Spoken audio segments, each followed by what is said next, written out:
ভিত্তির মন্তব্য। আমাদের এখানে কমিশন যারা আছে একেবারে শুরু থেকে এই পর্যন্ত যে আমরা এখন নিরপেক্ষভাবে আমাদের যে রুলস আছে, আমাদের যে নির্বাচন বিধিমালা আছে সেইগুলো মেনটেন করেই ইলেকশন করছি। এখানে কোনো পক্ষকে বেশি সুবিধা দেওয়া আছে, কোনো পক্ষে কম সুবিধা দেওয়া আছে, এরকম কোনো ঘটনা ঘটে দুই একটা জায়গায় হয়তো 9টাতে শুরু হয়নি, 10-15 মিনিট দেরি হচ্ছে, ওই এজেন্ট আসে নাই। আবার স্যার দুইটা কেন্দ্রে এমনও আছে যে ধরেন আসে নাই, ভোটার আসে করেছে। আচ্ছা যাই হোক, এখন আমরা দুই একটা কেন্দ্রে হয়তো দেরি হয়েছে, কিন্তু ওভারঅল সব জায়গাতেই আমরা 8:30টার মধ্যে সকলকে মালপত্র মানে আমাদের ওই মাল সব ব্যবস্থা দিয়ে দিচ্ছি।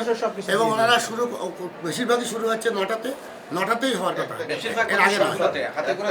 দুই একটা কেন্দ্রে হতে পারে হয়তো একটু পরে শুরু হচ্ছে। আর আমাদের ভোটের টাইম আছে যেটা, সেই টাইমই আগের থেকে বলা আছে, প্রথম থেকেই বলা আছে। 9টা থেকে আগে ছিল 8:30, এবার আমরা 9টা করেছি। আর 9টা থেকে 3টা পর্যন্ত।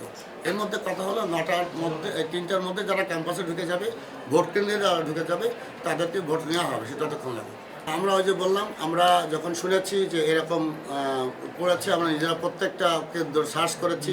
আমরা যখন একটা বই আকারে যারা ছাপিয়ে নিয়ে এসছে, যে ওই প্যানেল লিস্টে উপর দিকে আছে, একটা বই আকারে নিয়ে এসছে, আমরা ওটাকে সিজ করেছি সব জায়গায়। আমরা 15-16টা এরকম বোধহয় পেয়েছি, সবগুলো সঙ্গে নিয়ে এসেছি।